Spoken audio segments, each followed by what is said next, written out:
I'm Leslie. I'm a mom of 3 and a bunch of other things. And I'm Candy. I'm a drag queen. And we both like creating things, learning about stuff, and getting inspired by the world around us. Yeah. And my gingerbread men are anatomically correct. La la la Leslie. Day after Christmas, yeah. And the drag queen, yeah. La la la Leslie.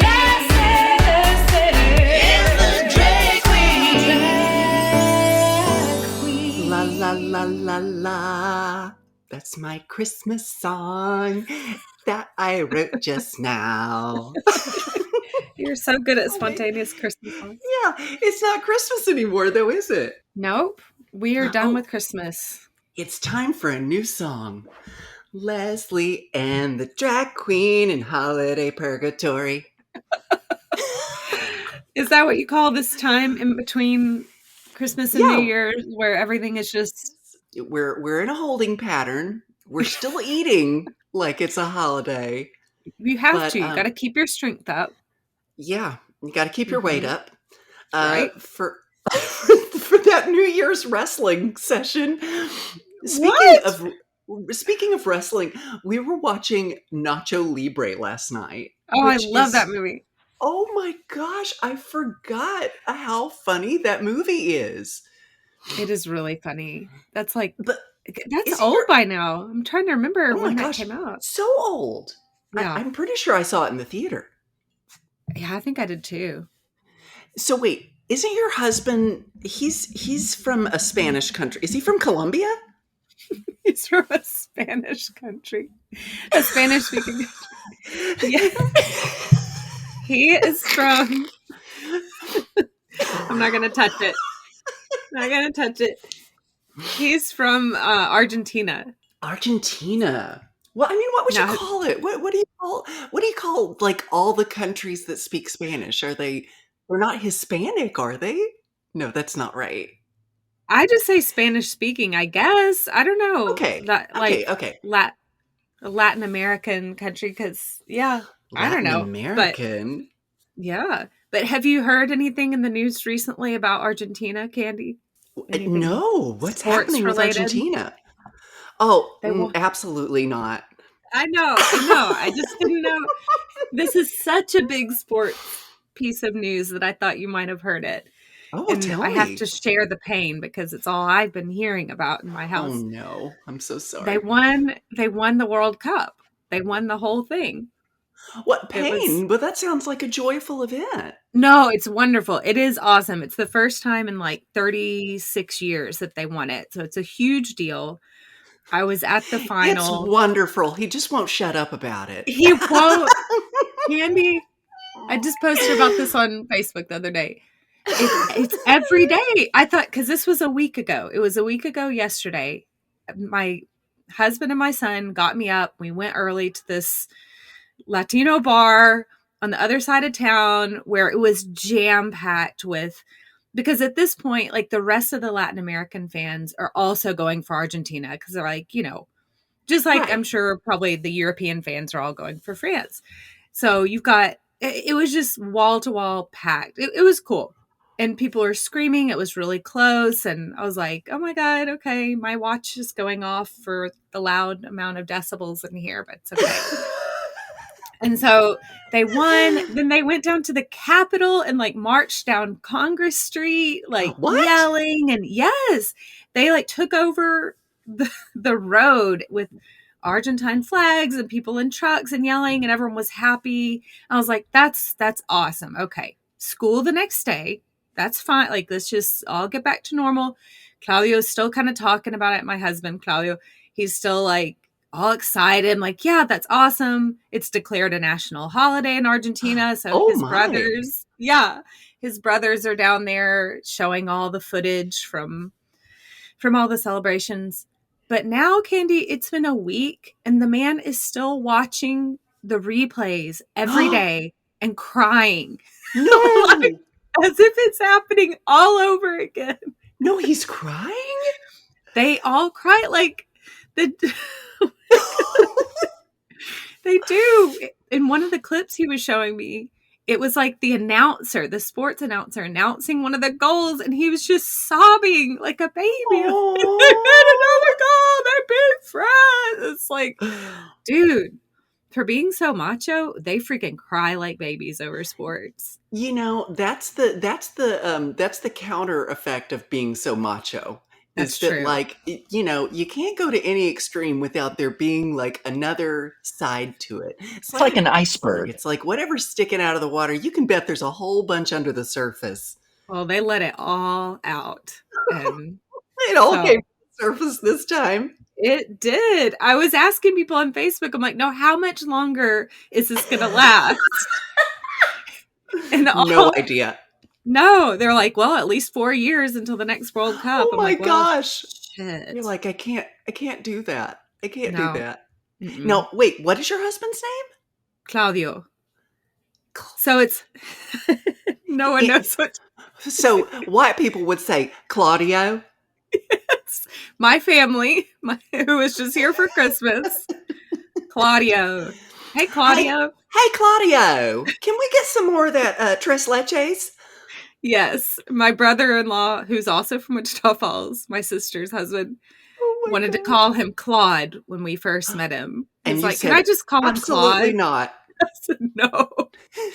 Yeah, but half the time when he's at Starbucks or whatever, they write Claudia because everyone knows, Oh, a yeah. Claudia. Yeah. So he just usually says, is like Claudia, but with the no. And they're like, oh, okay. Like he knows. Is that really what he talks like? Oh, yeah. Oh, my God. Oh my God. It's like being married to Antonio Banderas. Don't tell him that, but that was part of the strategy. You're like, it kind of cinched the deal. I mean, it didn't hurt. So he's been here for like, in this country for like 20 years. But he will never lose his accent. It is just as thick. That's when he came. I mean, that's adorable. Now, It's super cute. I want to ask a question, and if it's too personal, you just shut me down, and we'll Okay. edit it out. Okay. But because I'm just trying to picture, like, make a picture in my head. Is he a hairy man? Kind of. Yeah, definitely hairier than I was used to when we first started dating. Although I did date a lot of Latinos before. I guess that's. Oh, did you? Well, maybe. Hell, I don't know. But I wasn't prepared for the affair, I think. And this part we will have to edit out. But Okay. just because Wichita Falls people, I think I was actually hanging out with Mandy sometime. I want to say it was when we were both living in the Dallas area. I think I was in Denton, and we were hanging out with. Do you remember Jonathan? What the hell's his last name? He sang and stuff. We were hanging out, and I was getting ready to go to Spain for. I think it was when I was moving there, and he was like giving me all these tips on the guys there. I don't know if I could go into more detail, but Oh, I think you can. no. He was like, we're just talking about random men now, not anyone specific. Oh, I know.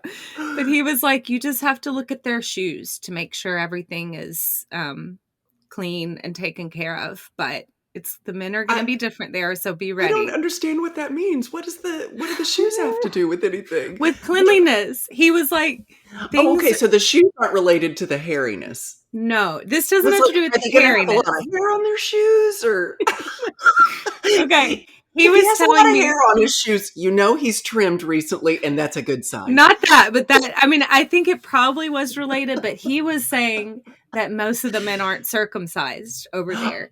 Oh. And he was like, that can be awesome, but you just need to make sure everything is taken care of hygienically. So then you look at the shoes. Mm-hmm. That was my tip from him. Okay, just the tip. It is just the tip.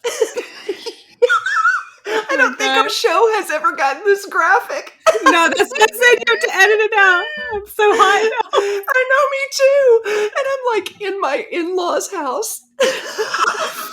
It's all right. It's just between you and me, Casey. You and me and the telephone pole. Oh my gosh! I didn't even mean to say that. No, Okay, yeah, you did. Oh my gosh.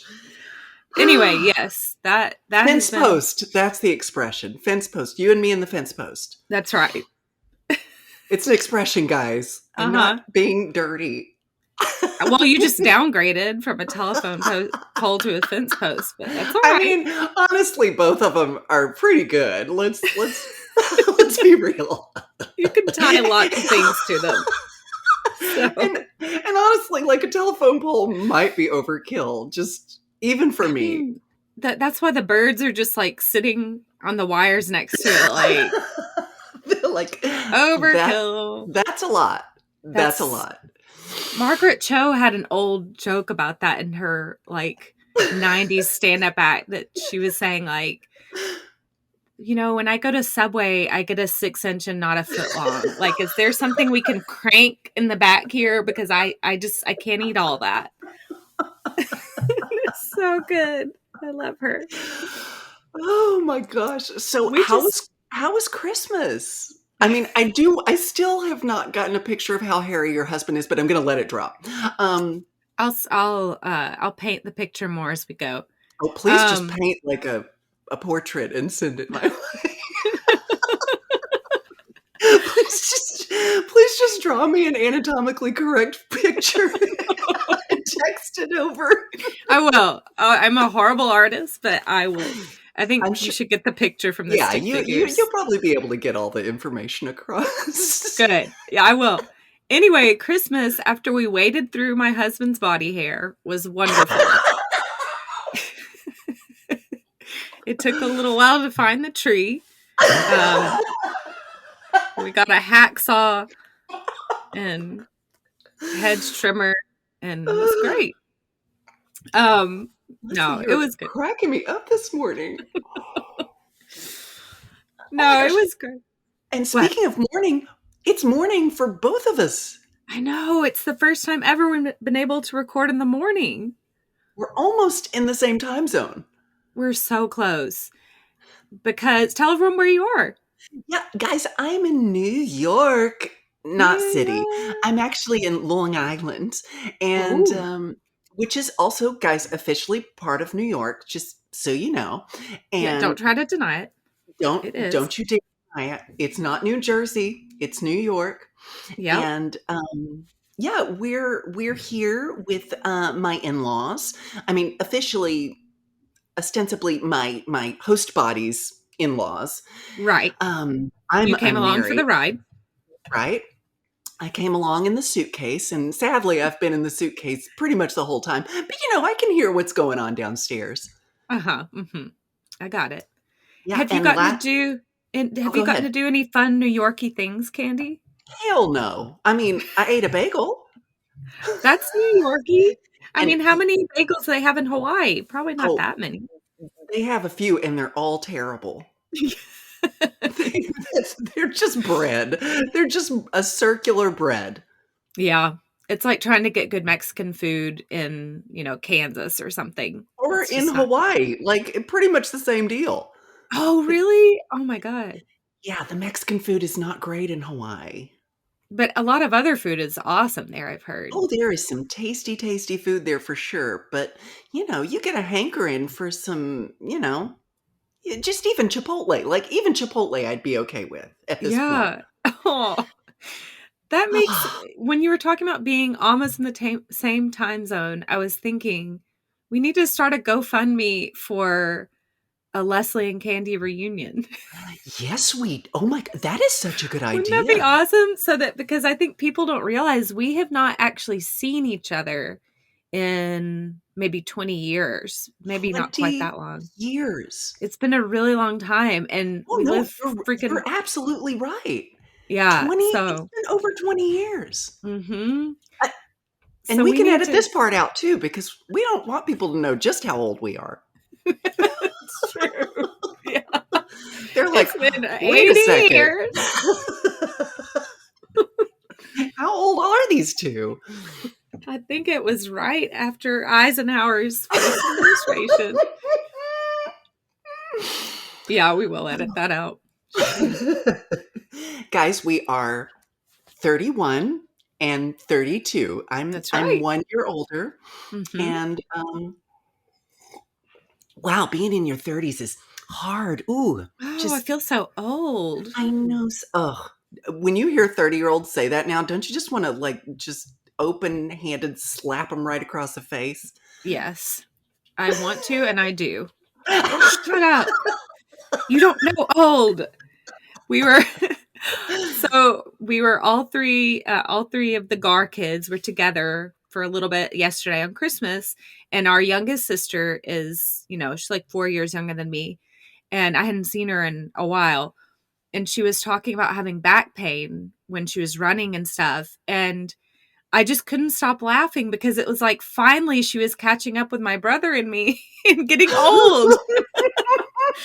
I was like, oh yeah, because she's not our age, Right. she's not in the same decade as we are. I'll put it that way. She's still in her Right. 20s, and Oh, so no, she's not. But if you're we're like, 32, she's yeah, a child. she's a toddler. Yeah, I couldn't help but take some pleasure in that. Like, well, just gets better from here. Yeah, it does. So, how was your Christmas, Candy? Did you get You out of the know, suitcase to open some presents? I jumped out of the suitcase last night, and I mean, the children were a little scared, but I had a great time. And no, I got to share myself with the family last night because they were all watching scenes from my symphony show Oh, because we have like great. a recording of it, and I got to show it to the family, and it was so cute. My little niece Luca, Mhm. she was and I think Luca's, gosh, how old is she now? Like 10? And she was asking, I saw her with Joseph looking at his phone and then Joseph, noticed your that husband, just in Joseph, case people my don't know. my host Your body's host husband, body's husband, yes, yes. yes, let's be clear. And I'm a single lady, all the single ladies. And and and I noticed that they were looking at my décolletage Mhm. and my cleave, and she was asking Joseph, like, how do How they is do that? How is this accomplished? Yeah. And he was explaining contouring and the illusion of painting and all that stuff, and just basically telling her they weren't real, and that Uncle Dan Paul doesn't actually have a huge set of jugs that are strapped down underneath And his, removable. yes, removable jugs. I do actually have a pair of removable jugs at home that I got on Amazon, and Mm. I'm wearing them this New Year's Eve for this outfit. Okay, I'm having this outfit made. Hopefully, it's going to be made by the time I get back to Hawaii. And it's kind of like this goddessy look. Oh, It's very white and drapey, right? It's got like drapey long sleeves, but it's all built on this bathing suit that has like a kind of like a crisscross thing across the boobs and then this sheer part on the tummy. Now, did you normally, design that? absolutely not. Well, I didn't. The bathing suit I just got from a friend, Oh, and it's then like, okay. I collaborated with my lovely sewing magician, Lonnie Roberts. If you need Mhm. something sewn, call Lonnie Roberts in Hawaii I'll get on and it. call her up. She's going to hate me for that. And so we draped all this white fabric on it and kind of have turned it into this very beautiful outfit. But I wear it with the breastplate, which is like, it's basically like a tank top with boobs on it, like a big silicone tank top that just kind of comes Nice. down over your rib cage, and Right. it comes up to your neck, like it comes all the way up to your chin, Oh my and God. it has like a fake neck on it, and Oh, yeah, so weird. But it is the first time, Leslie, that I've ever had bottom cleavage. Like the way the outfit is done, it's like a crisscross across the nips with yeah. like an opaque fabric, and then under that is Oh, underboob. sheer. That's what it's called, underboob. Underboob. Yeah. I've never Oh, had underboob nice. before. I've got to send you a picture. In fact, we'll put a picture on the socials when Yeah, I want to see it. That's amazing. I I don't show think them I've because had underboob since my kids have been born, just oh because no, it's and a whole, most you got to women, get a pulley to make it yeah. happen. I don't have the money for that crank I just, system to be installed, but it is very cute. well, let me tell you, these boobs on Amazon are under $100. So if you need a healthy serving of underboob, That's these right. will give it to you. Although You can get I don't know what that would be like for a woman to wear a very breastplate. hot, It, very oh, hot, I'm sure. trust me, it's hot for this Well, person, whatever I yeah. am too. Yeah, for Even sure. just doing the fitting for this costume, I have sweated through everything by the time the fitting is done. I'm like, oh, I can't wait to see what New Year's is going to be like. Yay. Are you going to wear it the whole night, or you always do costume changes, right? I usually do, but I think with this sucker, I don't know. Yeah, it I would be a ordered, pain to get it on and off. yeah, I ordered a couple of alternate outfits, but I don't know if they're going to arrive in time. Yeah. You So have good luck with things on Amazon because you I get have all had pretty sorts of good luck. stuff. Unfortunately, these alternate outfits were not ordered from Amazon. They are Okay. ordered from another country that will remain unnamed, China. And I thought it was Argentina. And it came with like a free football to keep Argentina. to keep celebrating the damn and World Cup. and a mini body trimmer. It comes with that too. I was gonna say it and I thought no, but you did it, so that's good. My husband is or Dan Paul's husband, whatever. He's my DP's husband husband. today. Yeah. Okay, you can just take them on for now. Joseph. Hmm. He is Italian. And much like Right. Spanish guys, it can go either way. Like Hmm. there's hairless Italians, like greyhounds, and then there are some very hairy Italians. Right. Where they like shave and then there's a 5 o'clock shadow, but it's 5 minutes later. That's Claudio, because Argentina has a huge, so basically the two countries that settled Argentina, that colonized it, Uh-huh. well, I mean, I don't know. Anyway, this is all after all that, but are from Italy and Spain.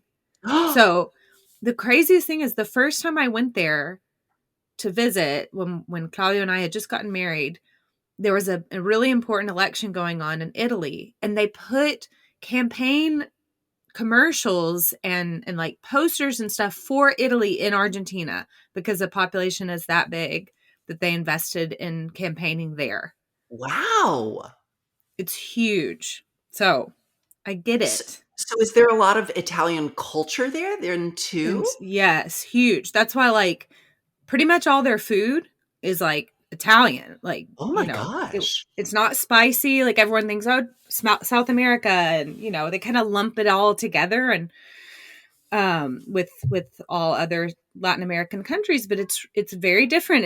It's very European. It's very just pastas, pizza, like very fresh. Oh my. And Does he cook?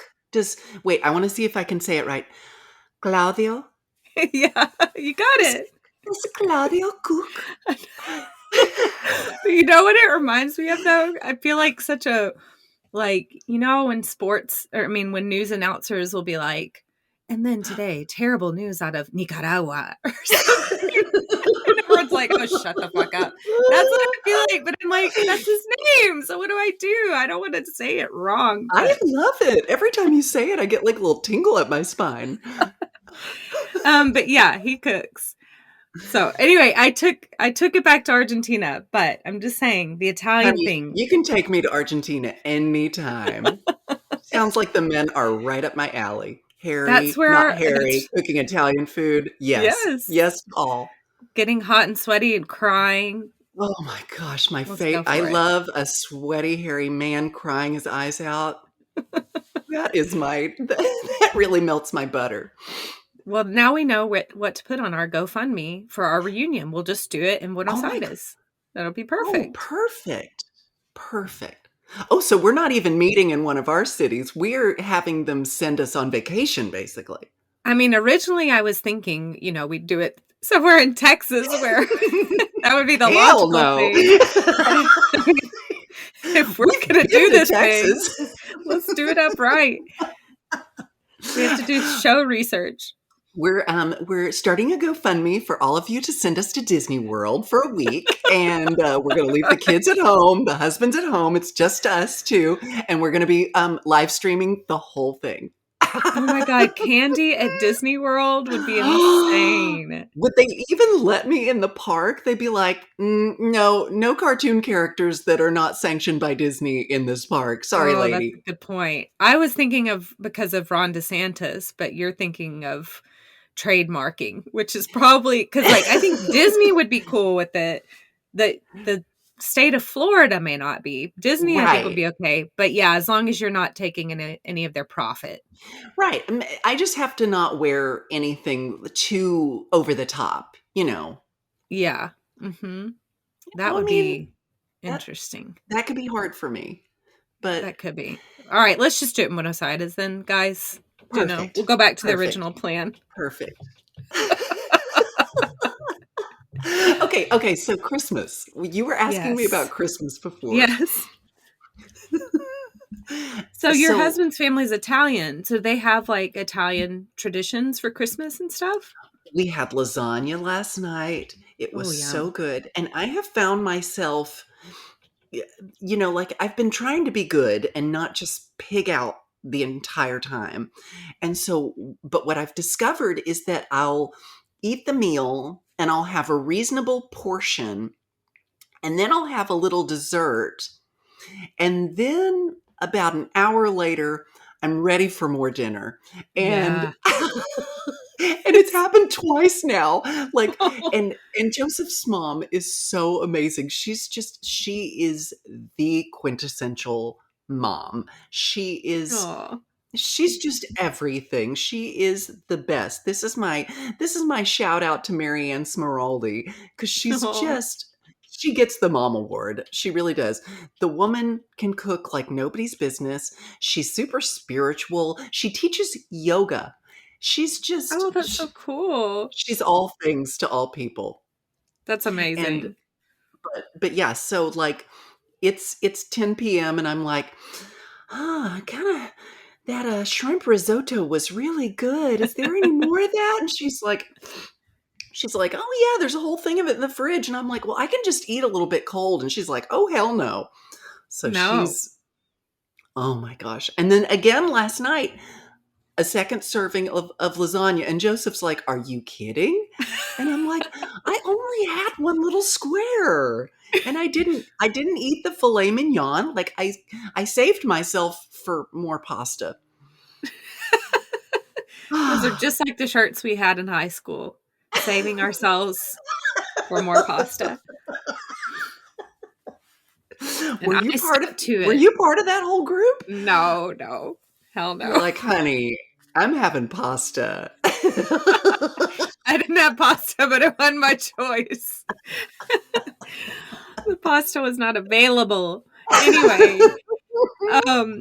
Yeah, I totally can see that though, because I think it's a comfort thing too. And just having someone come and like fix things, prepare things for you is so nice. When you're an adult and are used to just doing all that, and to come somewhere and be mommed, that's amazing. Oh, it's the best. And we get so mommed here. Like we are up in our little room. Okay, so the Joseph's brother and his wife and their 3 kids, they live in this big, it's where I am right now, in this big, like, oh gosh, I wish I knew architecture, but it's a very traditional home with all the moldings, and it looks like, just like the picture perfect, like winter, upstate New York kind of home. Yeah. 2-story. Yeah.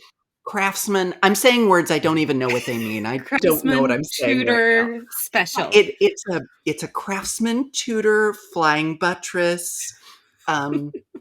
Split level ranch house. I got ranch. It. But the parents live in a cottage behind the house, which I'm like, honey, if this is a cottage, sign me up. Yeah. So we're upstairs at the cottage, and it is so cozy that like I can't wake up in the morning. Like Oh, yeah. it's physically hard for me to wake up. And I'm not like Leslie, I woke up literally 30 minutes before we were supposed to record, and it was so difficult. And you're an hour ahead. No, I have no excuse except for jet lag, except for the fact that it's Well, very, very yeah. early morning in Hawaii right now. That's right. You do have an excuse. And again, it's all part of it. The eating, the resting. It's like that one time of year where your body and mind just get a break, and it's like, just Mhm. chill out. It's Well, okay. thank you for that permission, because in my mind it's more like I'm just like resting and getting fat like this whole time. But it's like someone, I think it was from this account called The Dad on Twitter. They tweeted that the more weight you gain now, the more impressive your weight loss is going to be in January. So, I Well, mean, that is very glass half full thinking. I'm gonna have to I'm gonna have to use it's a great that. excuse. It's like, I got to go up a little bit. Guys, I really wanna have a testimony by the time this is done. That's right. Well, we had an Yeah, I awesome wanna hear Christmas. I wanna hear yours. It was super great. I will say I'm on the other end of it because I'm the mom. So I'm the one momming everyone, which is awesome. Yeah? It's like, it's a different kind of pleasure that you get because it's the instinct of, especially when it gets cold for some reason, of just being like, we need to feed these people. And you just start like throwing shit in a pot. And it's so strange because I didn't think I had that. Like, in my 20s, last year in my 20s, like would not have thought that I was just going to turn into a mom. But it's awesome. And just seeing the kids like with their presents, and like my youngest still believes in Santa, and Aw. I know. And like on Christmas Eve, I was kind of running around and stressed out because that's the other part, of course, that goes with it. Right. And I was just like thinking, okay, I'm always afraid that out of 3 kids, I'm going to shortchange someone with their presents because Of you try to course. get it all even. But I have my like spreadsheets and stuff to try to make sure it's all even. But, It's stuff hard happens. between genders and age groups, It is really hard. to make it equitable. Right. So I was kind of stressing. And That's then why I my don't get presents youngest, for anyone. that would be so much easier. So my youngest is getting together these gingerbread cookies that we made for Santa. And I had like forgotten, I didn't have that on my radar. And she's like, we got to make cookies for Santa. It's like, okay. So we made them. She's putting them out on a plate with some little baby carrots for the reindeer and counting them all out. Like, how many reindeer are there? And I just had to stop and be like, this could be the last year I have someone in my house that still believes in all of the magic. And I just forced myself to stop and take it in. And it was just, it's like reliving all that as a child, like Right. reliving your childhood and getting to see it. So it's really neat. I like it. And what did y'all make for your foodie foods?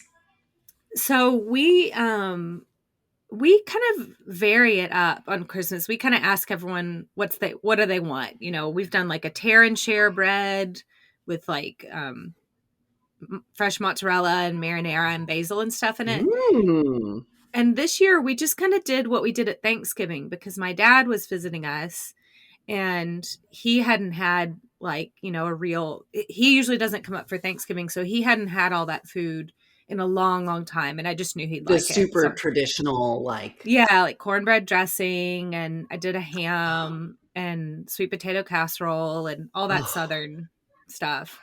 2 different pies. That. I did my little apple pie with the crust from scratch, like all that. So you make the crust? Yeah. Oh. My daughter helps me. All the kids will help at different times, but my oldest daughter definitely likes to help with the pie. So now, I understand about eating too much. The twins are no longer believers in Santa, I take it. They're 13, so I think they'd get their asses kicked at school. Yeah.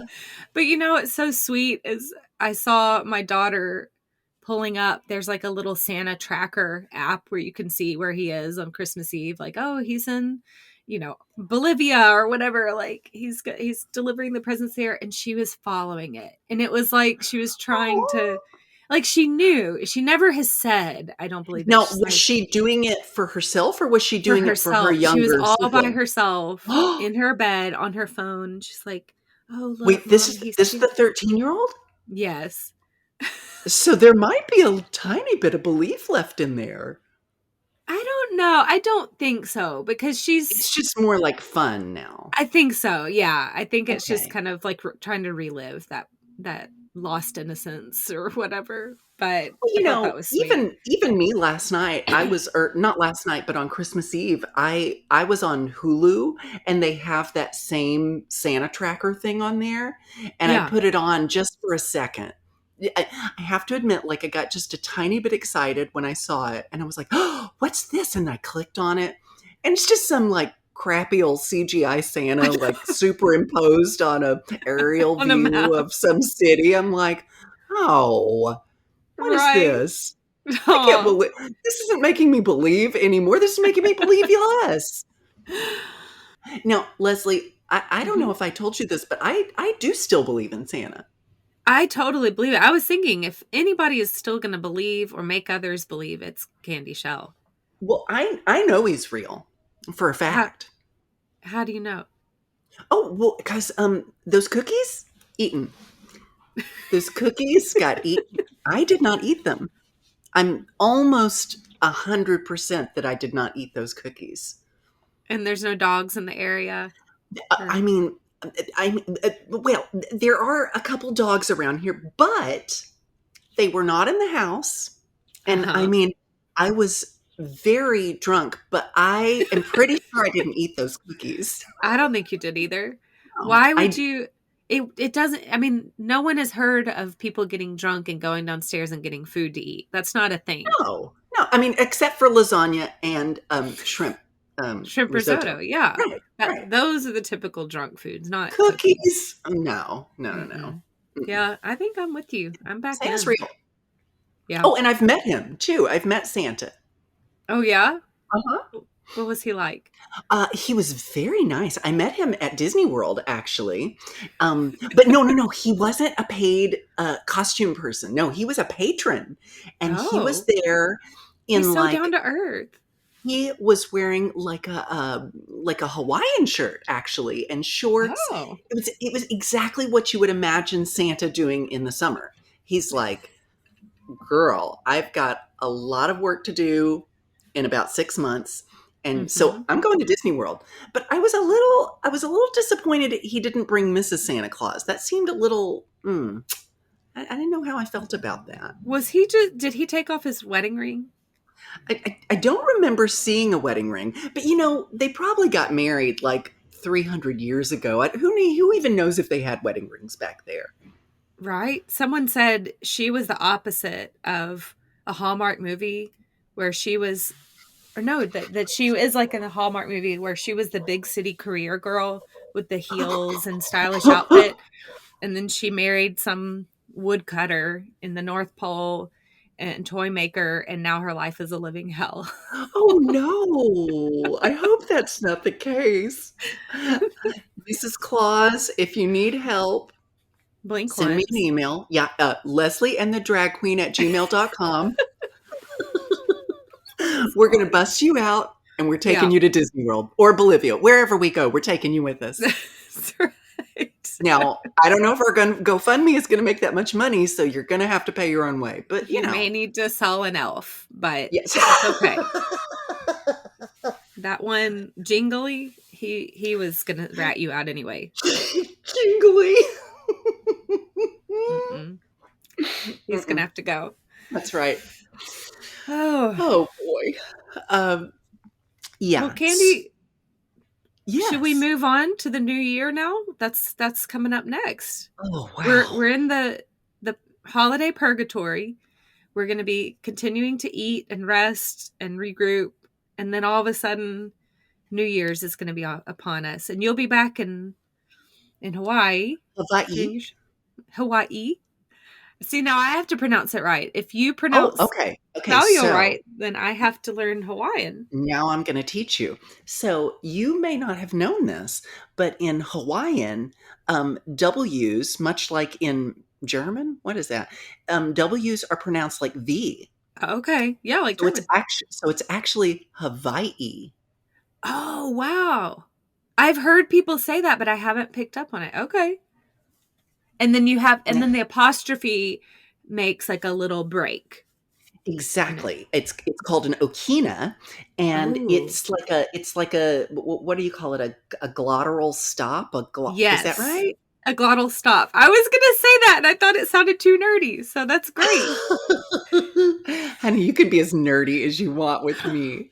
All those linguistics classes paid off. Yes.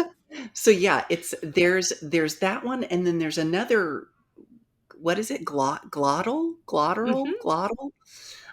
There's another one of those that I can't remember the name of, so I'm going to stop talking about it now. But yes, the okina is the most common one, where Okina. it's like you stop and then you come back in.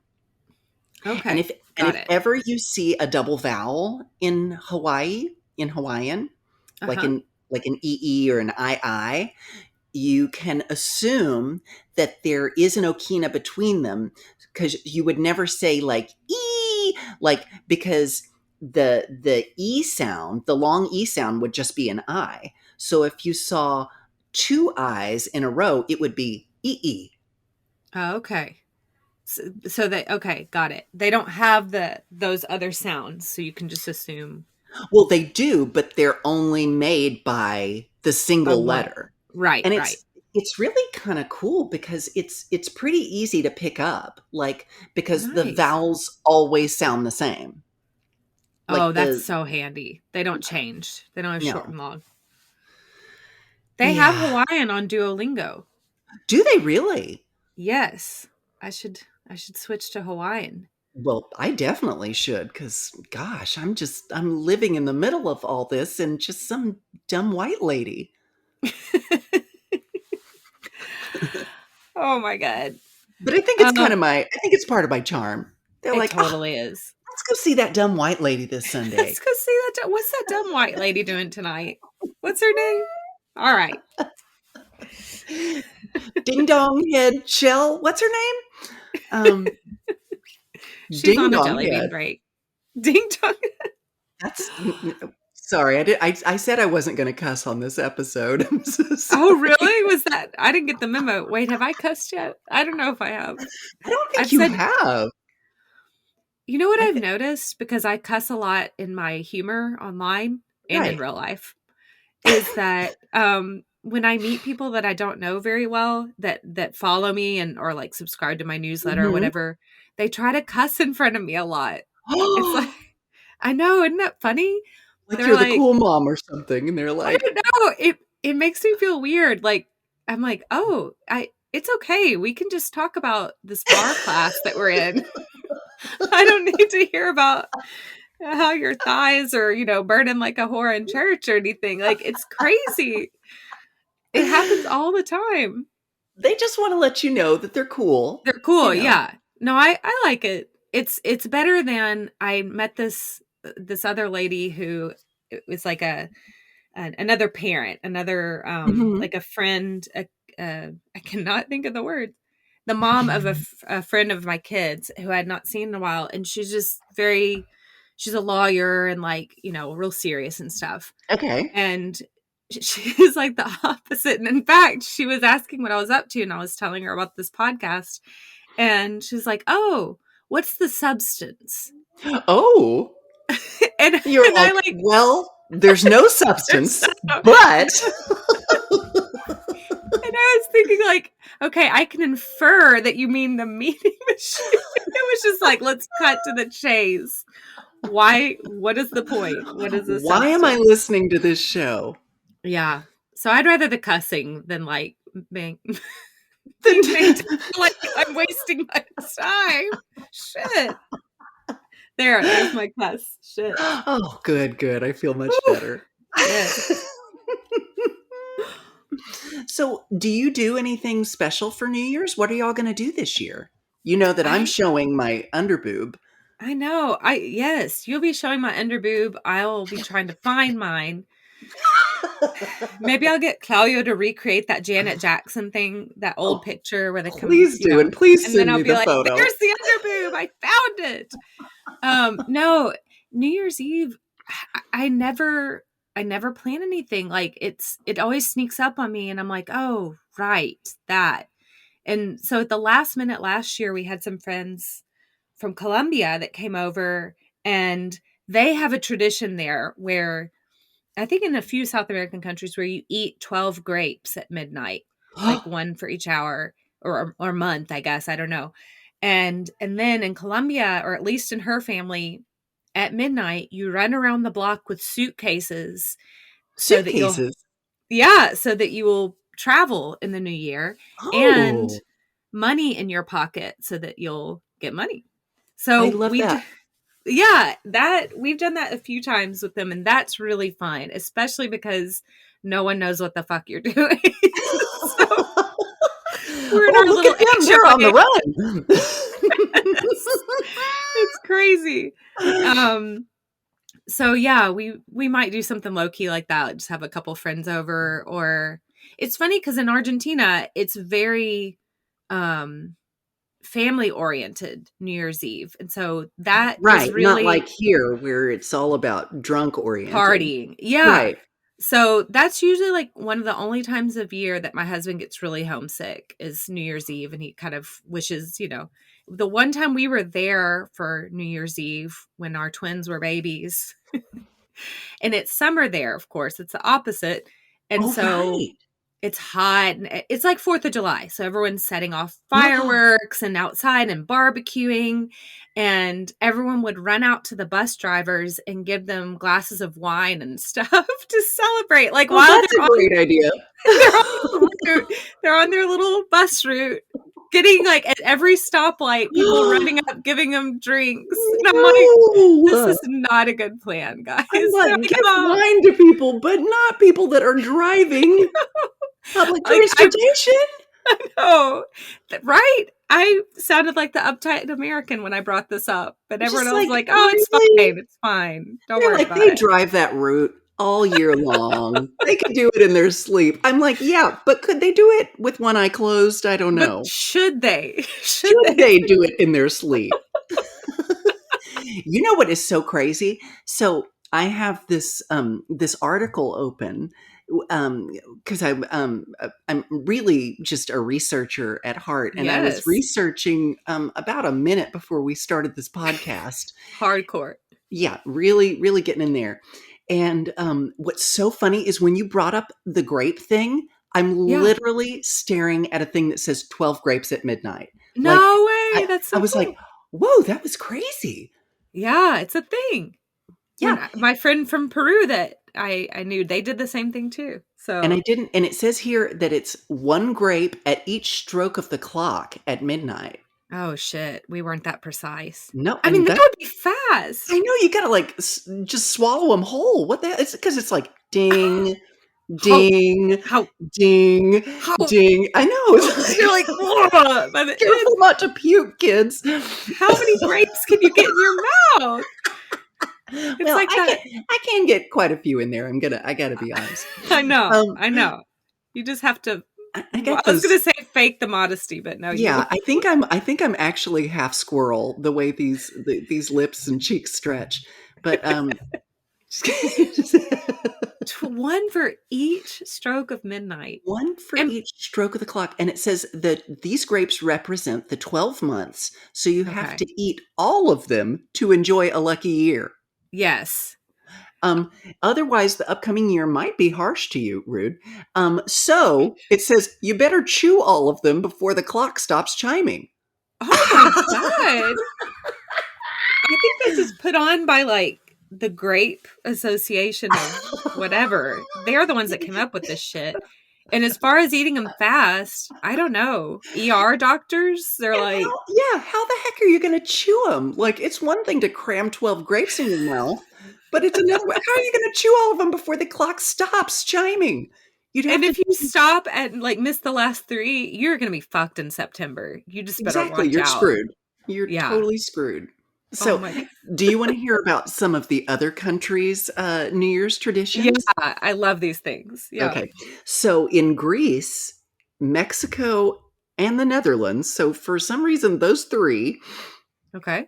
a round cake symbolizes the circle of life, which, I mean, a round cake works for me. It Yeah. symbolizes whatever you want for me. It Bring it on. symbolizes get in my tummy. Get over here. Yes. It symbolizes the circle of life. Others would put trinkets or coins inside of the cake. Oh, well, I've heard of that. Yeah. Then, if you're lucky to get it, you're expected to experience good luck in the coming year. That's like a king cake. You know that, That's what I was right? thinking. With the baby in it. Mm-hmm. But I think I think I've seen that maybe in a movie or something. Don't they have like little ribbons on the end and you pull it out? Because you can't just put a Right. loose coin in there. Like the king cake, a plastic baby, you're going to probably find that. But a coin, Yeah, hopefully not stuck in your throat. right. That would just, be sure to That brings really things down. chew that cake well, people. You don't have to cram it down during the 12 strokes of That's what I was thinking. That's Yeah. why they did not do that rule for this one. No. We don't want a choking hazard, guys. That's so cool, yeah, but it's funny that it's just those countries.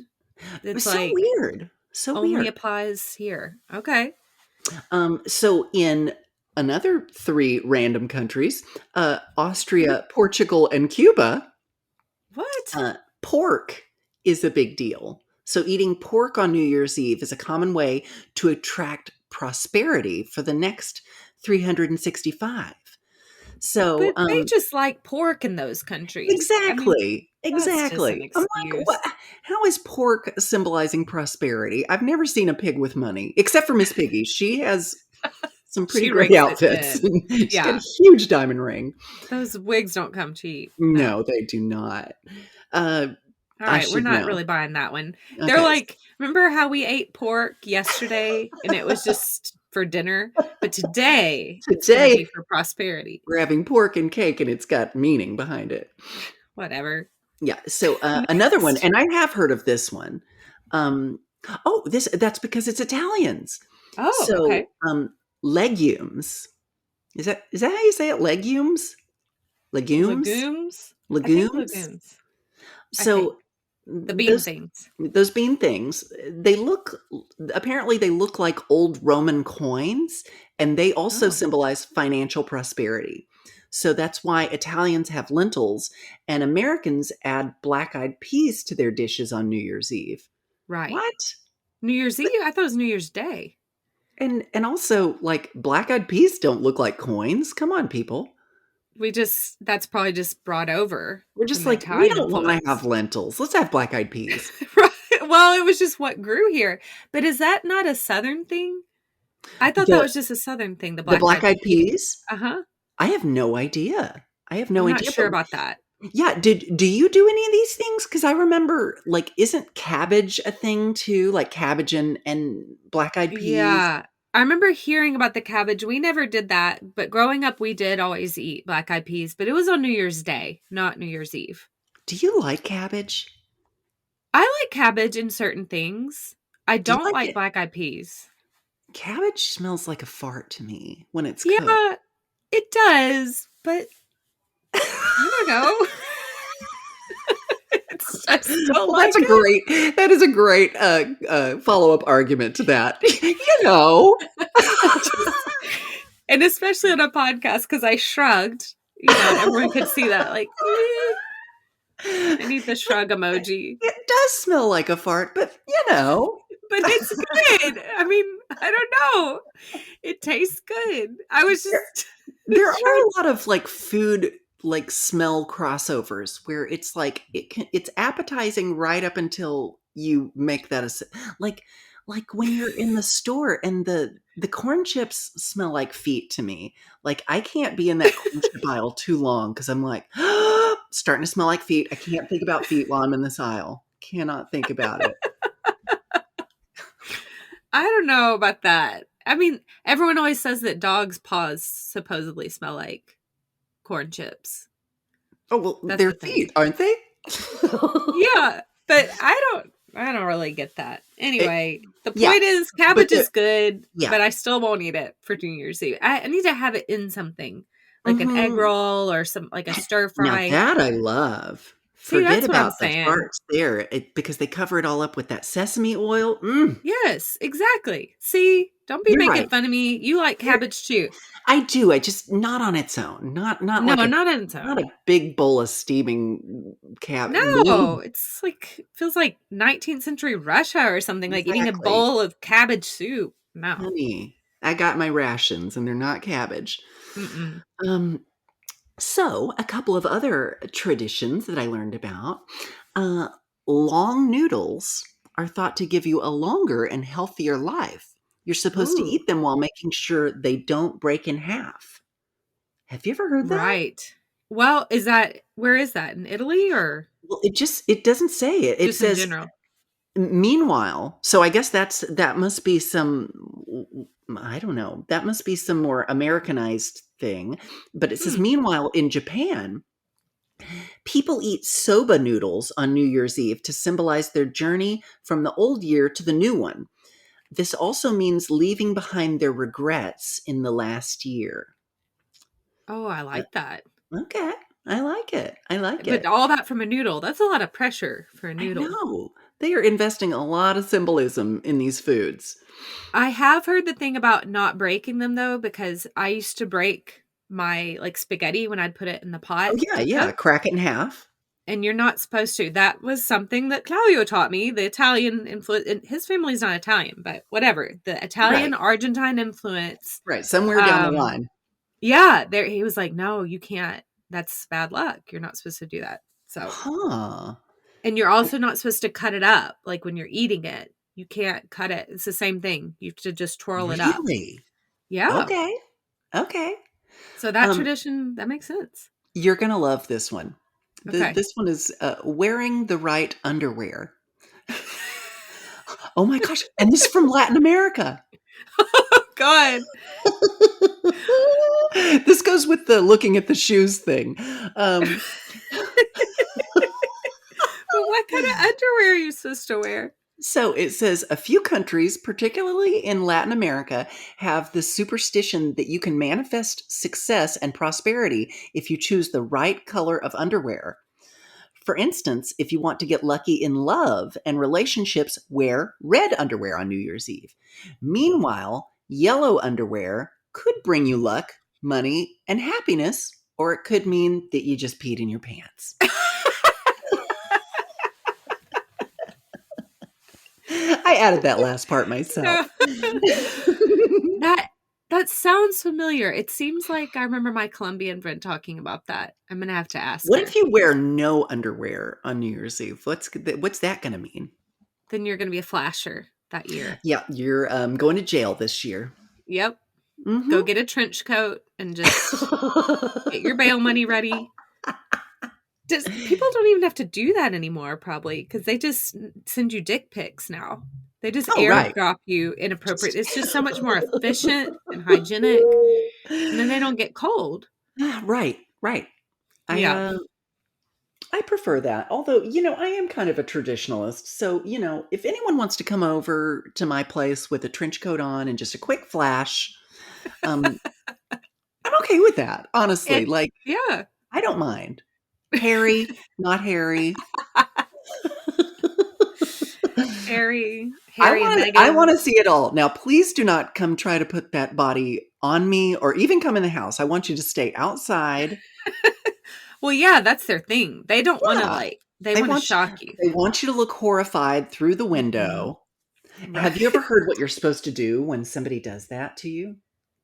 Like just insult them? I don't know. What are you supposed to do? What I've heard is laugh. Yeah. Because what It's shame. the thrill for them is horrifying women or whoever. And so is just to bust out laughing like it is the biggest joke you've ever heard. I could see that. I could see that, or I could see just being like, all right, let's go. Hey, let's do it. I could see that working too, because that's not what they're after. Just flash them right back. Right? You're like, and that's how I met your dad. We were in Times Square. You're like, tell us again, Mom. Tell us the story. So romantic. Your dad was wearing a very lovely London fog trench coat, and I was wearing my favorite top. And okay, so you're gonna know all of these. These are standard. Sharing the midnight kiss, making New Year's resolutions, throwing fireworks. Do we do that? Oh yeah, we do that. Yeah, they're annoying. But yes, we do. Oh my gosh. Do y'all y'all have dogs, right? We have one, yeah. And he doesn't like them. Yeah, he doesn't like it. Ours doesn't either. Yeah, it's scary for them. Of course. I don't know. I just feel like I'm such a crank. But the older I get, the more I'm just like, really? With fireworks? I remember liking them when I was little, but it's just like, come on. I guess if it was kind of concentrated, like at midnight, I get it. Like, let's celebrate. Sure. It's exciting. That's fine. But I don't need to keep hearing it at 3 or 4 in the morning. Let's just call it a day. In Hawaii, it's a huge deal. And it's not just New Year's Eve. It's like pretty much every big occasion is a fireworks occasion. And people are not just doing them in sanctioned fireworks places. Of course not. Oh my gosh. We moved out of the suburbs. And for some reason, in the suburb we were living in, it sounded like there was a war outside. Like it sounded like they were going off right outside our windows, and our dog was terrified. Yeah. But we gave him lots of cuddles. Aww. And okay, so back to the kiss. Yeah. This kiss. But speaking of the kiss, though, let me pause again for a second. Oh yeah. When you do your New Year's show this year, will you be the one counting down and everything? Honestly, I have no idea. I really don't know. I know that I'm the main attraction. No, I know that I'm let's be real. My boobs are the main attraction. Right. And I'm just there to deliver them. But I really don't know. Usually, I was just thinking, who are you going to kiss? Like, there's all this pressure. Oh, well, Joseph will be there, so I'll probably slap one up on him. Stage. Yeah. Good. All right. I was getting concerned, thinking I needed to plan this out for you. Well, thank you. I appreciate that. I'm sure I'll find something to kiss. So you can kiss your boobs if they come to your neck. If they come up to your neck, it won't be that hard. Okay. Happy New Year's to both of you. Yes. So let's see. How did this get started in New Year's Eve traditions? So it's thought to be from Saturnalia, a pagan festival in ancient Rome, which involved a lot of singing, dancing, drinking, socializing, sharing gifts, and apparently kissing. And, they probably left out the orgy. I mean, because it was Rome. Yeah. A lot of screwing, vomiting, and kissing. In German and English folklore, a midnight kiss is a great way to start the new year, as it would help you bring good luck. All of these are good luck. Also, it's believed that the person you kissed contributes to the fate of your year. So you might want to pick your partner carefully. That sounds like a good idea. That's smart. Mm-hmm. That's how I met your father. Again, these seem like traditions started by like a horny man. Or yes. A horny, hungry man. Yeah. It's like, it's good luck. It's good luck to eat pork and a smooch. Oh, ew. I just pictured a kiss with like slimed on like pork fat all over your lips. I'm just picturing those Roman orgies. Like, gross. Careful not to vomit when you're kissing. Right. So New Year's resolutions. Here we go. Here it is. Yeah. So from achieving a healthier body or spending more time with your family, pursuing goals and aspirations, or loving ourselves more, we're all fond of creating New Year's resolutions. However, did you know that this tradition started about 4 millennia ago? No, I didn't. Babylonians Oh. Babylonians would make promises to the gods to ask for a better year. And then after that, Romans would offer sacrifices and promise Janus, not Janus from the Muppets, but Janus. Yeah. They promised Janus. I don't take my clothes off for anybody. Uh, to show good deeds. These include returning farm tools that they borrowed from others and settling their debts. Well, that sounds like a very good idea. Yeah, it is. Yeah. Um, this is for you, Shonda. I need my push-up bra back. And it needs to happen before New Year's. You Yeah. don't want to piss Well, off Janice. that's right. So, meanwhile, Christians treat the occasion as a time to learn from their shortcomings in the past year and focus on ways to become better for the upcoming year. Ugh. Puritans screwed it up for all of us. Like, I know. it Can just we just became a have an orgy, low, guys? right, a low stakes, pork fat infested orgy with kissing and like maybe return your neighbor's tools. Right, right, And that's it. It's like, yeah, right. it's No low biggie. maintenance. Let's Right. not And bring now let's it's not like, bring heaven and hell into all this. That's just a lot. no. Okay. So Although you said someone did sacrifices, so maybe it wasn't. the Romans, yeah. So I mean, 6 of one, half dozen of the other. It's fine. It's fine. Okay. So what about you? Do you do resolutions? Sometimes I do and sometimes I don't. I try to keep it a little more positive. Like, of course I've done many years like, oh, I'm going to lose this much weight or whatever. But I try to be I don't know, just like more open-minded, I guess, with myself, like more accepting than that. So that Yeah. I it's haven't even something thought to about it this year. yeah, I was thinking about it, but to prepare for the show, and I'm like, well, I think probably one of my biggest things is always a constant battle is using screens less. And Oh gosh. and so that would definitely be one of them. And I found this tip to help me with it just yesterday, where you can do a widget on your home screen that puts your screen time on your home screen on your phone so that you can Oh. see how much you've used it that day. And that helps so much. Just like seeing like, oh my God, You're I've like already used it. always aware. Right. And I think just that tiny little barrier, that little bit of mindfulness of like, oh no, I really don't need to. I've been on this long already. Right. Like seriously, I've been on for an hour. Right. I don't need to do that an hour. I wish it was an hour. But yes. Or sometimes I'll use the tool, it gives you your screen time. If you have an iPhone, it gives you the screen time report on Sundays. Mm-hmm. And I just try to like either maintain or go down every week. Like if it says it's any percentage lower than the week before, then I'm like, that's great. That's a victory. So that's probably one. And honestly, the other one that I made is I'm not going to keep pushing through books that I don't like to read. Oh. It's Wow.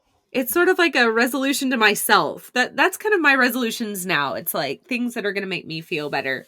And not so much about like the image of what I look like or whatever. But yeah, so I do Goodreads, and I always have a Goodreads reading challenge every year. Mm-hmm. And it's nice to like push yourself to want to read a certain number of books, but the danger Absolutely. is that you start pushing through books that you don't like. And so this year I feel like I read a lot of books that maybe they weren't horrible, but it was just like, well, I'm already halfway through and I really want to get this one to count towards my reading goal. So I'll just read it.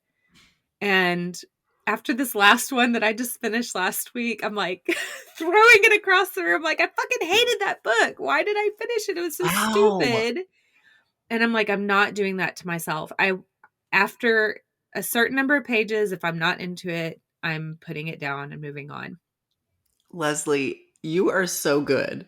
I love that your resolutions are less screen time and not not forcing yourself to finish books that you don't enjoy. I'm like, I would like to just finish a book. I feel like they're half-assed resolutions, honestly. Like, There we go. That's my read less. resolution. Read a book. That's my resolution for this year. That's so common. I think so many people, it's like, I don't know. What happened to me? Like, when I lived in New York, I used to read all the time because I was on the subway, and like Oh, yeah. that gives you like an opportunity where you're stuck, you're sitting, you know, Yeah. you could be playing on your phone or listening to something, but a book is a great alternative. Right. And I read so many great books. I'm afraid I'm not one of those gals that was pushing through a book I didn't enjoy. I can barely even do that with a movie. And I'm just like, ugh, no. That's good. I mean, you want to give it a fair chance, but like, Right. it's good to. But yeah, I think your environment does affect all of that stuff because it's part of your daily routine. And if you don't have it built in, like the transition time, the what do you call it, commute and all that, then yeah, it's hard to reincorporate that. It's like, when am I reading now? If I read before bed, like I'm going to get through like half a page. I know. Because I'm just like, oh, so sleepy. Yeah, okay, so this has just brought me to another question for you. Okay. Because I'm sure this is great for all of our listeners too. Like, I don't know if we've ever talked about this. Are you more of a fiction reader or nonfiction? Oh. Or are you pretty much whatever? I do both. Okay. I tend to listen to, because I listen to audiobooks a lot. I listen to nonfiction and I read fiction typically because I read at night. And like you were saying, I feel like 9 times out of 10, I do get through about half a page and then I fall asleep. And so with the nonfiction book, that's hard to get through at such a slow pace. I mean, fiction too, but I feel like a nonfiction book will put me to sleep faster. So I'm the same way. I'm more of a fiction reader and a nonfiction listener because I'm just nice. I don't really have the patience for nonfiction reading. Yeah. It feels like homework somehow. It does, yeah. Even if it's good, it's just different. But if it's nonfiction, if it's audio, it's enjoyable to listen to. Totally. But not so much to read. But I'm curious, just in the fiction realm, do you have any recommendations for our listeners or for me who hasn't read a book in a few years? Let's see. I'm trying to think. I'm reading one right now. Do you have any recommendations for someone who's never read a book? Well, there's this great book called One Fish, Two Fish, Red Fish, Blue Fish. Ooh, that sounds captivating. It is. It's a little slow. You're going to have to don't read it at nap time. You're going to finish it before you know it. Yes. No, I'm thinking there's a book that I'm reading right now that's that I'm trying to hurry up and finish because I have less than a week to finish my last 2 books to meet my goal. Oh. So, hello, priorities. I love how goal-oriented you are. Oh, God. Guys, I gotta be honest, like this podcast would not be happening if it were not for Leslie's goal-oriented personality. But it would not be so fun if it wasn't for Candy. So for my rando whatever this is. Anyway, this book that I'm reading is called Evie Drake Starts Over. Okay. And I got it off of a recommendation on a Twitter thread because every once in a while someone will, ask for like, I need a light book, I need this and that. And then I just open up my Goodreads app and start adding all the recommendations. And it's good. It's So do you mostly read on your app? No. I just keep track of my books on Goodreads. That's it. Oh, okay, got it. Yeah, it's just an app where you can put you have different shelves of I want to read this, I'm currently reading this, I have read that. That's great. Yeah, it's handy. And then you can rate it and all that. So, Okay, so back to the book. What's yeah, the deal? it's good. It's kind of like, I hate this term, but I'm just going to throw it out because everyone's going to know what I'm talking about. It's sort of like chick lit, but it's in that it's light and female protagonist. I know, I hate it, but like everyone No, knows what I'm I'm talking about. laughing because I did not know what you were talking about. I was like the didn't. gum? Chick lit, like literature for women. I put it together eventually, but Chicklet. you're like, There's a little everyone's chicklet. going to know what I'm talking about. Chicklet. I'm like, like those little gum pieces? I don't understand. Oh my god.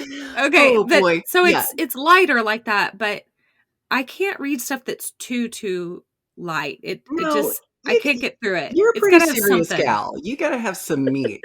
Oh, that's the problem. That is my problem with finding a book. I'll get back to that in a second. But this is it's just like the title. It's like this woman who her husband recently died, and she's just kind of like figuring out what's next.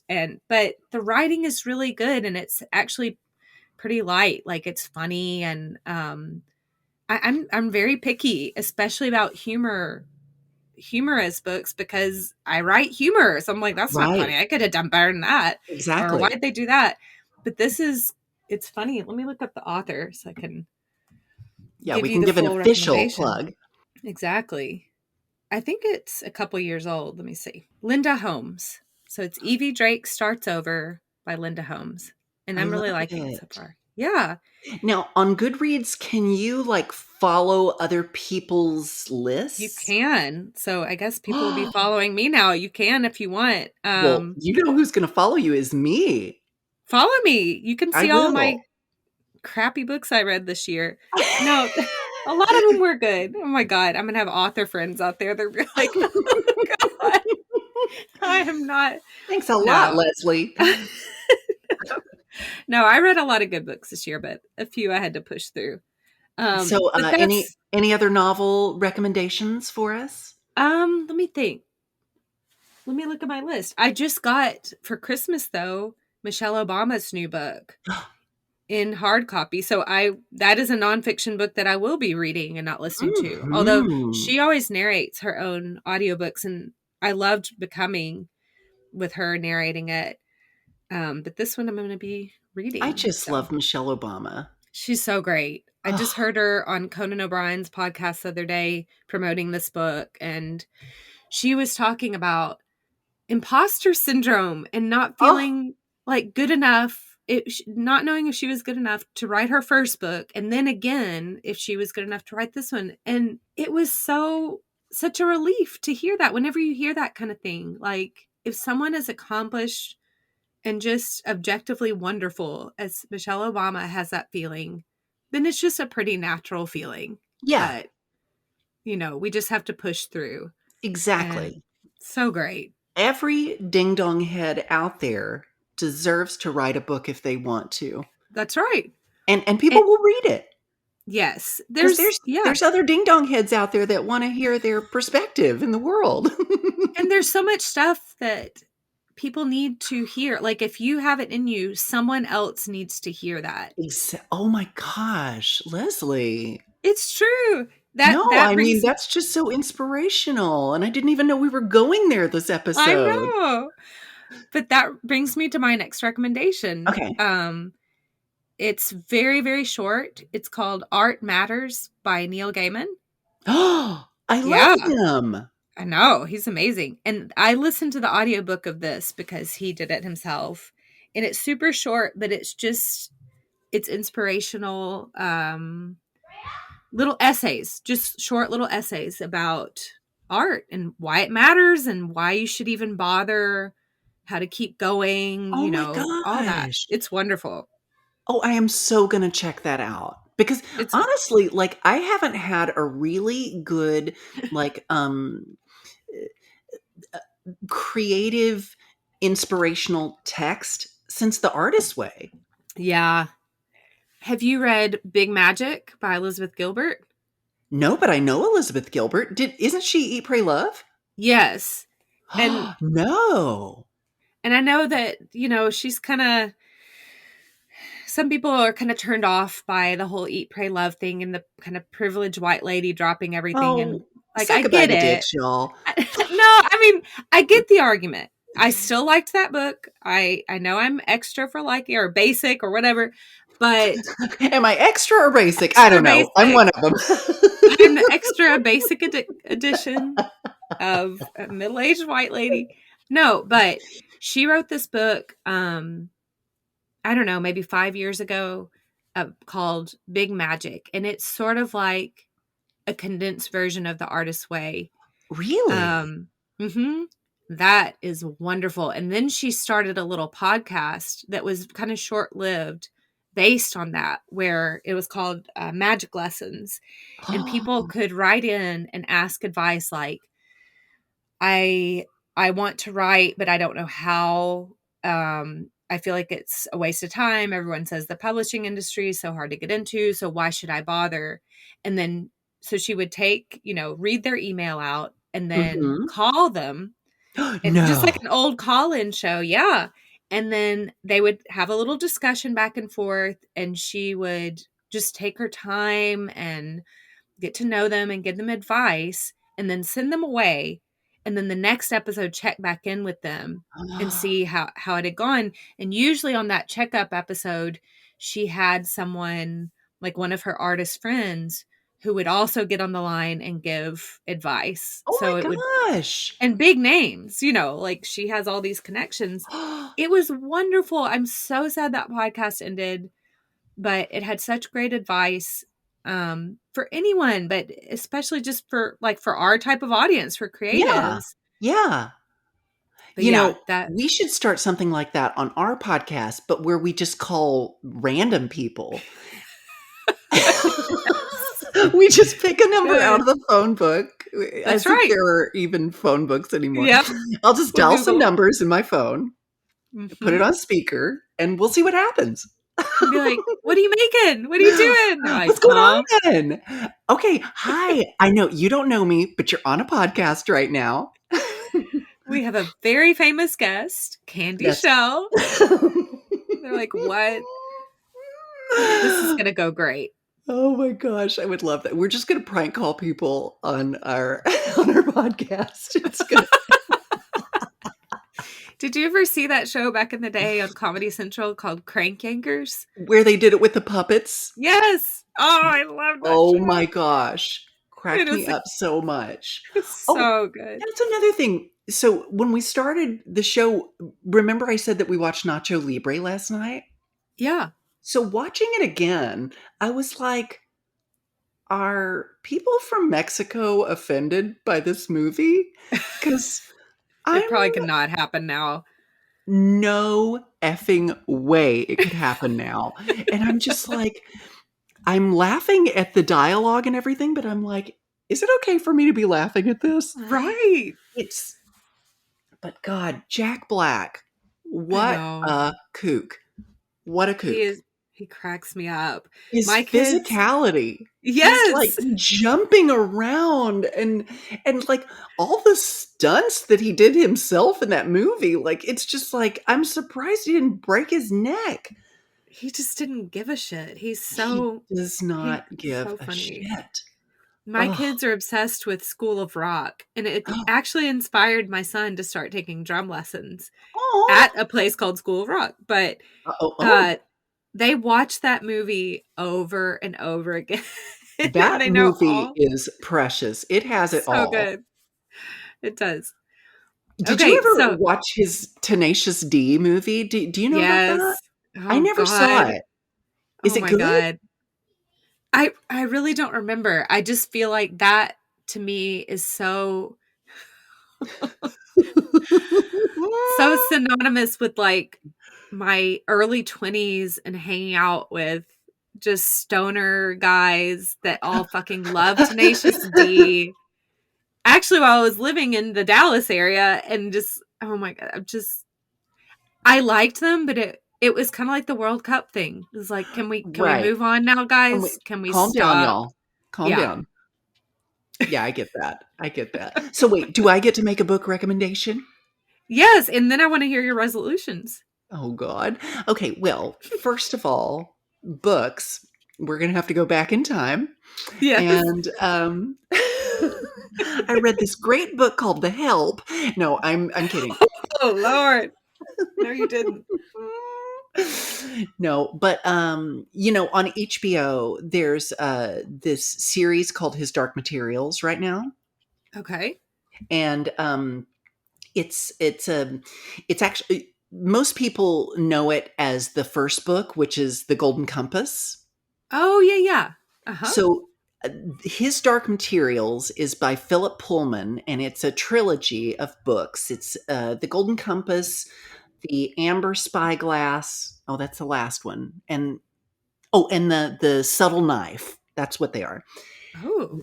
These books, I'm not a fantasy reader, first of all, so don't get it twisted. I'm not reading about elves and orcs all the time. But not that there's anything wrong with that. Yeah, it's just not your thing. Just read up on those elves and orcs if you want to, but those books are some of the best books I have ever read. It's like what makes Harry Potter so appealing is this idea that just beyond our mundane world is this other world of magic, right? Yes. Uh-huh. And it kind of brings that into, along with like the whole multiverse, thing that everybody's all about now. Mm-hmm. But with like some really serious content about like death and spirituality, and like what spirituality means. Like maybe we're all just maybe spirituality is really technology on some level. We just don't understand it yet. Ooh. Cool. Crazy, like kind of mind-bending stuff, but also like these books made me cry at multiple points in them. Oh. Just very, very well written fiction. So His Dark Materials trilogy, Okay. could not recommend it enough. All 3 books are equally good, and love, love, love, love, love. So I need to check that out. I've read The Golden Compass, but it's been a long time, so I'd probably go back and reread that. yes, and then continue on with the other ones, because they just get better. Like I remember the last book is the one that really just, I'm getting goosebumps right now just thinking about it. I love that. So there's that. If you like Okay. something to take you out of your, out of your own, mundane mortal life and into this fantastical world of jumping between dimensions, there's that. Now, Yeah. my other recommendation, again, this is not a current book at all. That's okay. But I do remember reading it. And do you remember, this one was also made into a movie, White Oleander? Yes. By Jeanette. Oh gosh, now I'm going to have to look it up. That the movie is really fantastic, but that book is incredible. And Ooh. not necessarily for the story. I mean, the story is captivating and just wow. Oh, sorry, not Jeanette. It's Janet Fitch. Janet Fitch. Okay. wrote White Oleander. But I just, and this is kind of the same with Philip Pullman's trilogy too. And so I'm realizing maybe I have a thing. Maybe I have a thing that I like with writing. A writing style, you might call. But I love prose that gets so, I just love beautiful writing that is almost poetic, or that I Yeah. guess is poetic. It is poetic. But Mhm. both of those writers, Janet Fitch and Philip Pullman, just have such gorgeous and intuitive ways of describing things that you're just like, oh, I would never think about it that way, but that is such a perfect description. Yeah. Yeah. I love Poetic that. prose. That's going to be my new thing, poetic prose. I think that's like a new drag daughter, maybe. Oh, Poetic prose. yes. I picture her like in your goddess outfit. Oh, I Poetic love prose. it. And this is my Yes. newest drag daughter, Poetic Prose. Well, those are good. I like that. I remember watching White Oleander, but of course the book is always better than the movie. So, Always. Always. all right, now it's time for resolutions for you. Oh, boy. Okay. Let's think about this. You don't have to do them. That's the other thing is I've had plenty of years where I'm like, nope, don't have time for that. Well, I'm just like the first thing that comes to mind is eat less sugar. Like that's just the first thing that pops in my head. But it's just, it feels a little bit like my inner Nazi. Like, and it's just, right. and I just kind of want to tell her to shut the fuck up. Right. Like It's like I know, I less know I'm sugar. not supposed to eat a lot of sugar, but like, can I not base 2023 around that? Like, Exactly. You summed it up let's perfectly. maybe like, what would be a maybe to just be more conscious and aware of how I treat my body and like whether I'm indulging or exercising or whatever I'm doing is just to like be in my body more. Hmm. Does that sound like a resolution? Yes, I think so. Being Okay. just mindful about your body, like that encompasses so much Like because listening to my body. yeah, totally. That's what I'm going to do this year. I'm going to listen to my body. But your body tells you so much stuff. It I tells you, know. and that doesn't mean that sometimes you're going to be like, yes, I hear you, body. I know you're full, but it's Christmas and I do want an extra piece of pie and it's Right. okay. And tomorrow I'm going to listen to you again. It's just, it's like, it doesn't have to rule you, but not only with intuitive eating and stuff, but just like, I need a rest or Exactly. Exactly. I'm feeling so bored with this, whatever, this book. I was gonna say project. But then I was like, My don't say body is project. telling me it hates this book. My body hated this last week. But yeah, but just your body knows. I was just thinking like with the holidays are so hard for a lot of people and they can be really enjoyable too. It can be all the things at once, but it's like even with encounters with different people, your body knows That's what it true. wants. It knows what is best for it. And I feel like so much of the problem comes when we second guess that and think, oh, I was to this or I should do that. But I don't know, kind of like being mindful and listening to yourself can help Exactly. a It's kind of lot. like having a dog, it's like, my dog doesn't really like this person. Maybe I should, Listen to the dog. Like they're listen to the usually dog. right on. And it's like, ooh, I always tense up when I'm around this person. It's Hmm. like, well, that might be worth looking into. That's right. Don't And, blame the dog. clearly your body likes Latin Americans.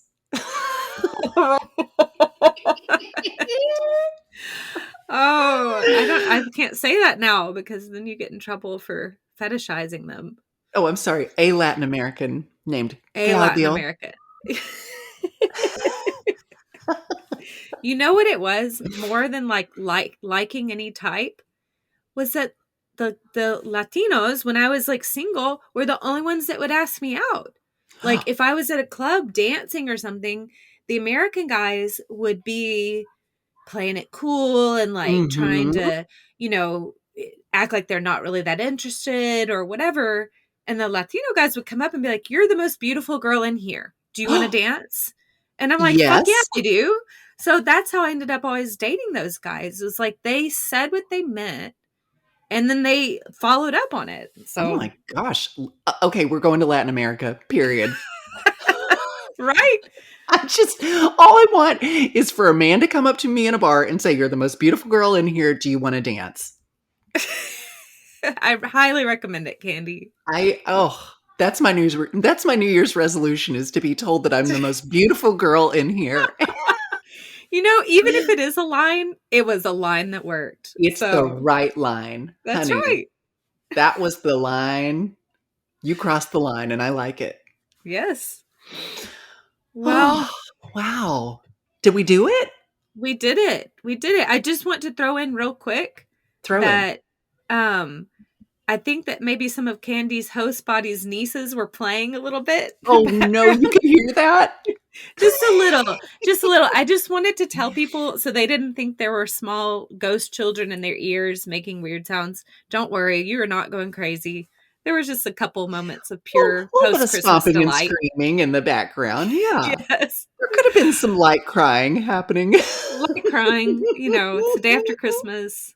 So, Yeah, but yeah, wow, it is the day after Christmas.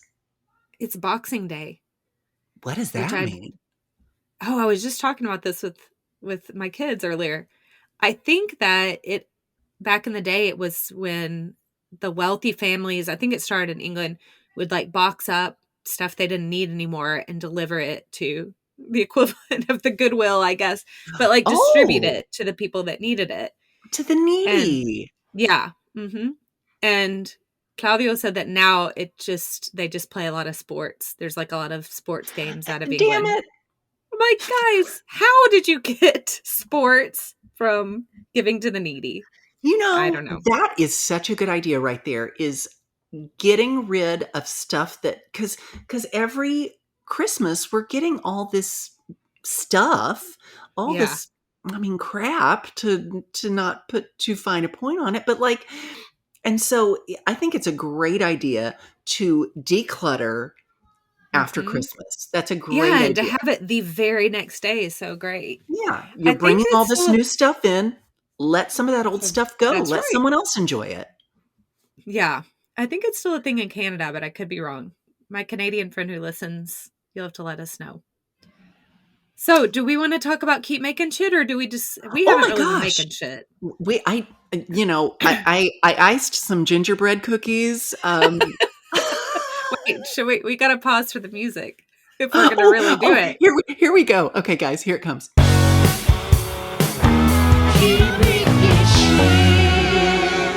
You better make it. Yeah. Okay. Gingerbread cookies. You iced some gingerbread. Yes, I iced some gingerbread cookies. I might have gotten a little inappropriate with some of them. Candy. I How did I mean, know that? they were very PG-13, but I don't know how many of y'all have iced gingerbread cookies lately, but one thing that I enjoy is, because you always do the gingerbread guy with the face and the buttons and whatever, but is to do the back of the gingerbread man, where you just do some hair on the head that, like covers the back of the head and a butt. Like, that's all you do. It's just a butt crack. No, but this is the worst part. That when you said the hair based on their voice.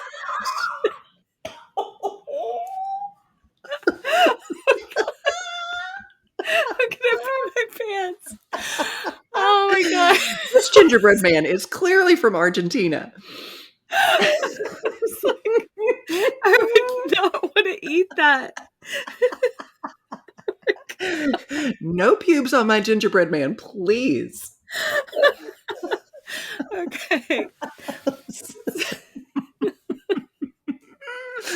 Like, yes, Well, hair on the back of the head. Okay, yes, good. head hair. That's where it usually goes. All right. Whew. Oh my god, I'm gonna have to warn Claudio or edit the fuck out of this episode. Wait, this is a question that I've been dying to ask you. Does your husband listen to the show? I don't think he does. I don't think mine does either. God damn it. So now we can say whatever the hell we want. Exactly. We're making Joseph and Claudia the new stars of this show. Right.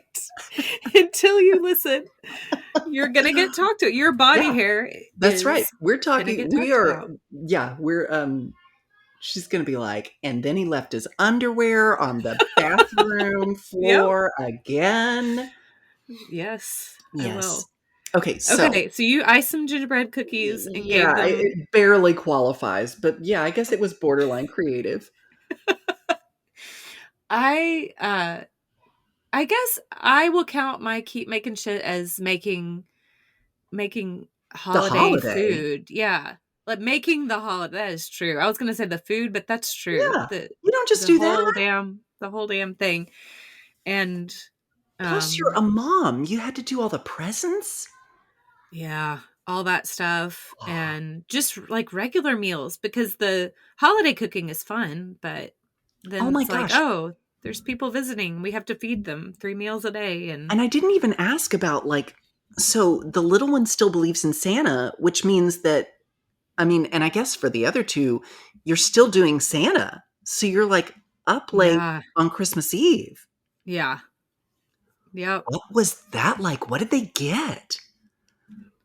Well, do you mean just like, oh, well, I don't know. I need clarification, because I know some people do Christmas presents on Christmas Eve and stuff.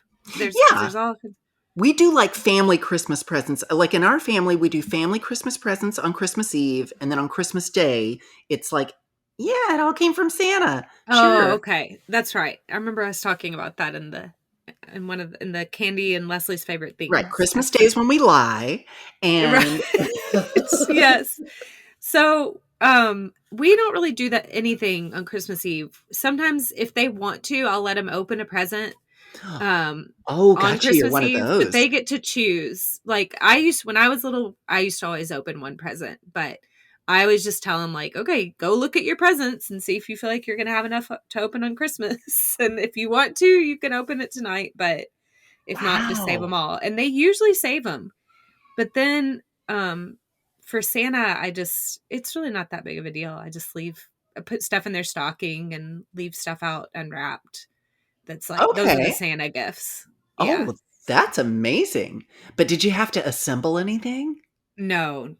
Thankfully, they're Thank the past all that. Lord. Yes. We've spent many Christmas Eves doing that. But no, Oof. this one I was actually like ready for bed at a decent time. And Claudio and I had time to watch an episode of What We Do in the Shadows. Very Christmassy. I love that show. It's so fun. And well, it's Christmas Eve. Time to watch some vampires. that's right. And no, I couldn't believe how early it was, because yeah, it's usually a long haul for sure. Wow. Oh. Y'all are All right. troopers. Y'all are troopers. Yes. Yeah. Oh. Sending out love and hopefully some rest to all the parents out there. Totally. For sure. Ah, well, Leslie, Merry Christmas, even though it's over. Yeah. And I guess Happy New Year, and even though it's not here yet. Oh, happy holiday purgatory, Leslie. Happy holiday purgatory to you, Candy. And to all of y'all out there. We want to hear about your holidays. I'm sure there has to be at least one good Humiliation Station holiday related story out there. Absolutely. Please send those in to our Send email. them in. Yeah, you can send them to leslieandthedragqueen@gmail.com or any of our socials, and we'll share it on air. On the recording. We'll stream it. I mean, there's some air happening. I'm breathing. Yeah, that's true. There's a little air between us, so we can say that. Or if you want to tell us about the shit you've made lately or not. Yeah, we want to hear about it. We want to hear about all your stuff. That's right. Until next time, we'll see you. Oh, what? We had new ratings and stuff, but I'll talk about it next time.